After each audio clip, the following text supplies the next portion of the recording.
36.3도. 예.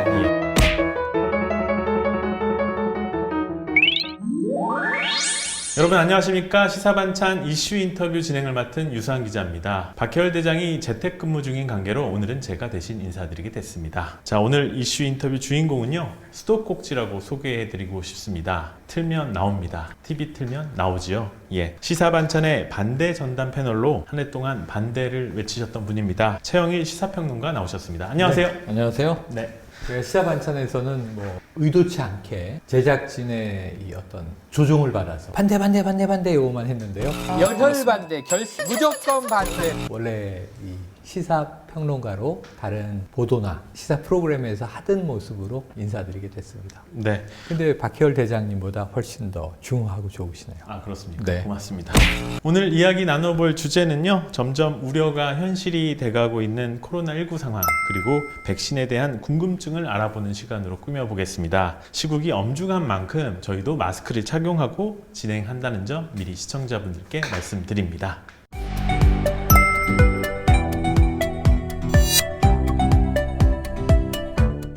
코로나 증가세가 좀처럼 진정되지 않고 있습니다. 네네. 예, 서울의 코로나 누적 확진자 수가 이달 초에 이미 10,000명을 돌파했고, 네. 20,000명을 돌파하는 것도 시간 문제일 것 같아요. 맞습니다. 서초, 동작, 관악, 우리 지역도 심상치 않죠? 지금 일단은 전국적으로 하루에 1,000명 이상 나오는 숫자도 우리가 보게 됐고요. 예. 사실은 이게 1차 대유행 2월 말 3월 초 당시에 대구 경북에서 909명이 최고였다가 지금 여름에 우리가 2차 유행이라고 부릅니다만 441명이 최고치였거든요. 근데 이제 3차 대유행이 드디어 1,000명을 넘기고, 그리고 지금 2만 명대가 상당히 오래 유지됐지만 3만 명을 돌파한 후에 지금 4만 명을 넘어서고 있는데요. 이 기간이 무려 19일 만에 10,000명이 올라갔습니다. 근데 그 핵심에 거의 70% 이상이 수도권에서 확진자가 나오고 있고, 그리고 인구 밀집도가 높은 경기뿐 아니고 서울 지역에서 특히 이게 서초구, 관악구, 동작구 역시 인구 밀집도가 높고요. 정말 상권도 많고 다양하고 유동인구가 많은 곳들 아닙니까? 확진자가 이 비례적으로도 많을 수밖에 없는 상황인데 올 겨울이 정말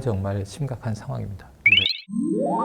각 지방자치단체에선 코로나19 극복을 위해 또 다양한 계획을 세우고 있습니다. 네. 예, 관악구 내년 예산이 8천억 원에 육박하는데 내년 예산 초점이 코로나19 극복에 맞춰져 있다고 합니다. 네. 예, 살펴보니까 복지나 보건 쪽에 예산이 늘었다고 하는데 네. 어떻게 보시는지? 이건 필수적인 요소라고 봅니다. 이게 내년도에 국가 예산도 정부는 558조 8천억 원을 올렸는데 이 여야 국회가, 그것도 야당이 어찌 보면 선 제안을 해서 558조 원으로 늘렸어요. 그래서 이제 연초부터 추경을 하느니 아예 내년 예산에 이 3차 재난지원금을 합치자, 김종인 비대위원장 제안이었는데 그 여야가 합의를 이뤘고 법정 시한도 지켰고, 그러니까 6년 만에 법정 시한도 처음 지키고 예산이 증액됐다는 것은 코로나 대응이 얼마나 심각한가 하는 것을 중앙정부 차원에서도 이야기를 하고 있는 것이고, 또 이 지방자치단체는 이 자체로 걷는 지방세도 있습니다만 또 정부 교부금도 있고 지원금도 이제 합쳐야 되기 때문에 지방 재정은 늘 위태위태하죠. 이런 상황에서 코로나 대응이 1순위가 될 수밖에 없는,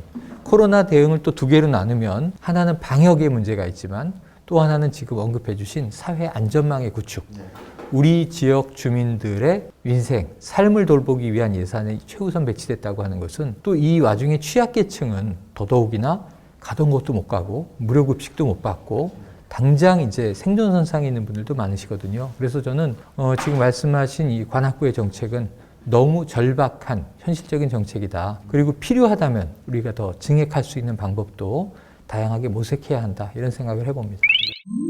네, 서초구로 한번 넘어오겠습니다. 서초구는 언택트 선별진료소를 운영하고 있고요. 또 지난 9월부터 모든 과정을 비접촉 워킹스루로 진행하고 있습니다. 또 경영위기에 빠진 영세 자영업자들의 자금난을 해소하기 위해서 코로나19 극복 초스피드 대출을 시행했습니다. 자, 실효성 있는 정책이라고 보세요? 실효성이 지금 너무 이게 중요하죠. 전 말만 들어도 좋은 것이 지금 수많은 소상공인 자영업자 또는 이제 중소상공인까지 포함해서 가장 심각한 문제가 돈이 말랐다. 왜냐하면 1년 내내 제대로 사업을 못했는데 아예 금지의 타격을 받아서 임대료, 종업원 인건비, 이 비용은 다 나가는데 수익은 거의 제로에 가까운 정말 울면서 그동안 자신의 재산을 다 쏟아붓는. 근데 그렇게 돈을 또 쌓아놓고 사는 분들이 얼마나 많으시냐고요. 그러니까 대출도 당기고 카드론으로도 급한 거 쓰고 근데 이제 더 이상 대출도 안 된다. 돈이 말랐다. 이런 상황인데 지금 일단은 대출 한도를 좀 이 금융권 차원에서 늘려줘야 될 필요도 있고요. 정부는 또 이 재정의 대부분을 이제 코로나 극복에 투입하고 있는 상황인데 문제는 현장에 가면 엄청나게 오래 걸리는 이 절차 이것 때문에 아마 힘들어 보이신 분들은 아실 거예요.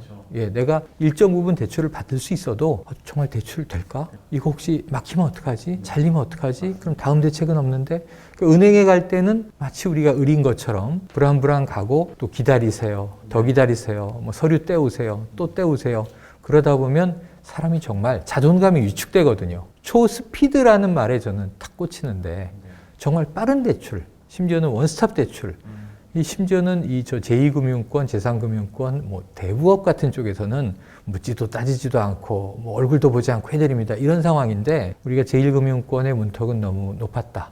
근데 이런 부분에서는 정말 이 긴급한 분들의 마음을 헤아려서 빠르게 해준다는 것만으로도 감사한 마음이 드네요. 실효성 있는 정책이다. 왜냐하면 네. 자금난에 급한 분들은 금방 불을 꺼야 되니까 타이밍이 중요하죠. 타이밍이 중요하니까 서초가 잘했다는 말씀이시네요. 잘했고 예. 이러한 서초구의 노력이 좀 전국으로 확산되고요. 그리고 이것이 꼭 재난 시기뿐만 아니라 좀 일상화 됐으면 하는 생각도 드네요. 네.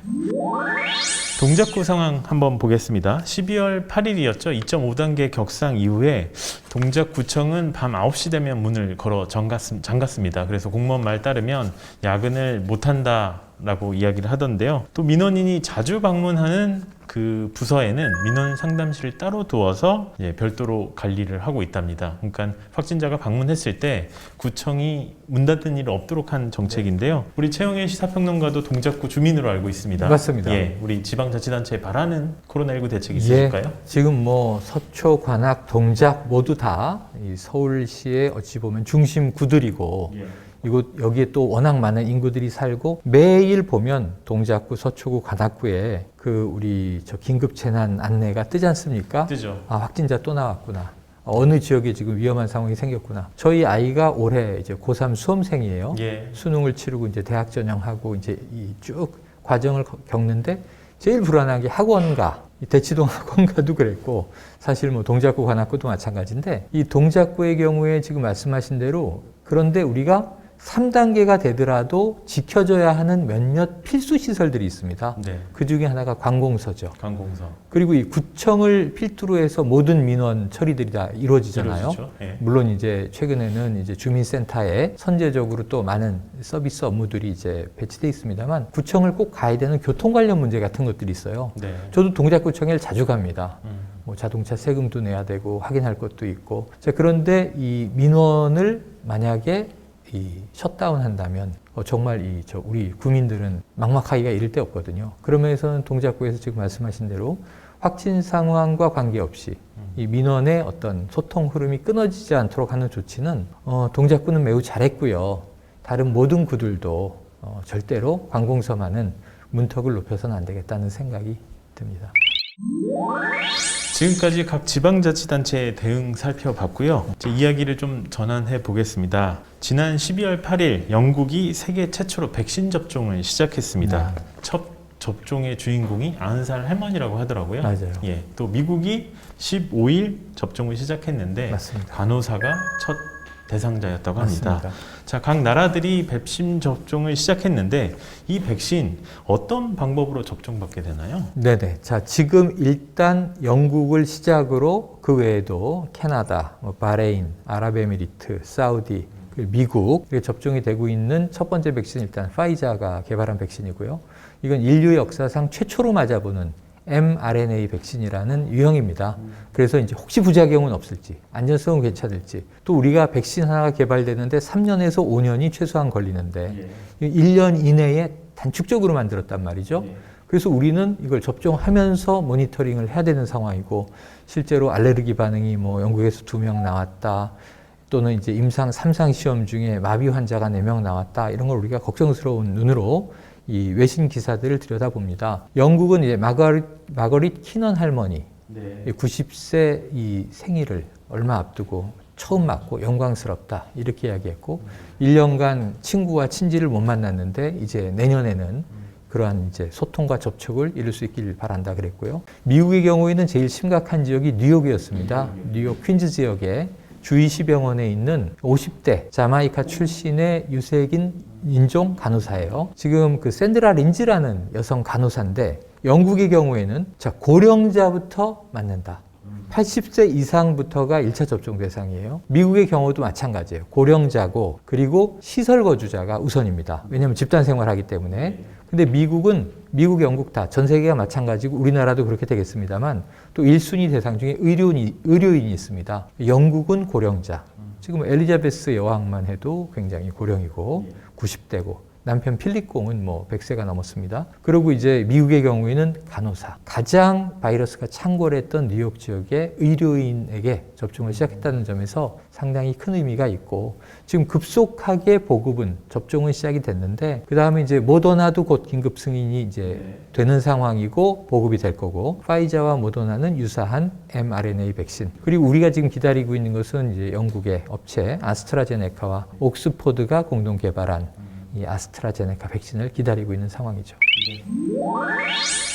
자, 코로나19 백신이 앞서 이야기해 주셨는데 다른 백신보다 개발 속도가 굉장히 빠른 것 같습니다. 네. 자, 뉴스 기사를 보면 긴급 사용 승인 뭐 이런 단어 자주 만날 수 있는데 일반적으로 백신이 개발되어서 국민에게 접종되기까지 좀 상당한 시간이 걸리지 않나요? 네, 기본적으로는 이제 백신 개발 전문가 또 이제 연구소 연구원들 이제 접촉을 해보면 예. 빠르면 3년, 정말 빠른 게 이례적이고 예. 통상 5년, 10년도 실험을 한다는 거죠. 왜냐하면 이제 백신이 하나 만들어져서 전 세계에 보급이 되면 우리가 가장 익숙한 거는 해마다 유행성 독감에 대해서 만든 독감 백신이잖아요. 근데 이걸 이제 미리 하나를 만들어 놓게 되면 이게 이 여러 인간들에게 큰 부작용은 없는지 사람의 체질이 다종다양하잖아요. 뭐 알러지성도 있고 또는 특정한 물질에만 이제 반응하는 경우도 있고 그래서 우리가 식습관만 해도 나는 복숭아 알러지가 있어 나는 뭐 벌꿀 알러지가 있어 나는 아보카도 알러지가 있어 이런데 약물은 그거보다 훨씬 미세하고 몸에 직접 투약을 하게 되다 보니까 지금 뭐 길랭바레 증후군이라든가 또는 아나필락시스 증후군이라든가 쇼크를 보이는 분들도 있고요. 그리고 또 이제 이 알레르기 반응이 강하게 일어나서 정말 이제 오히려 위험한 상태에 빠지는 경우도 있거든요. 그래서 그러한 것들을 다 부작용을 검증하는 기간이 1년 이내로는 어렵다는 거예요. 반응을 다 볼 수 없기 때문에. 일상은 수십 명, 이 임상 2상은 한 수백 명 단위, 3상은 수천 명에서 수만 명까지 하는데 근데 문제는 이거를 몇 달 봐서는 부작용의 유형을 다 포착해내기가 어려워서 백신이 그야말로 승인을 받고 전 세계에 보급이 되려면 여러 나라, 여러 인종, 여러 유형의 사람들, 여러 체질, 체형의 사람들에게 또 이제 남녀노소에게 쭉 3상까지를 끝낸 이후에도 이것을 쭉 그 임상 3상의 대상이 됐던 사람들을 추적조사하는 거죠. 1년 후 괜찮나? 2년 후에 괜찮나? 왜냐하면 부작용이라는 게 뒤늦게 발동할 수도 있는 것이죠. 그래서 이게 3년, 5년, 10년이라는 건데 올해는 워낙에 절박성 때문에 결국은 1년 이내에 백신 개발이 시작된 이후 빠르게는 6개월, 길게는 10개월 만에 긴급 승인을 받게 되는 유례없는 상황이 벌어졌습니다.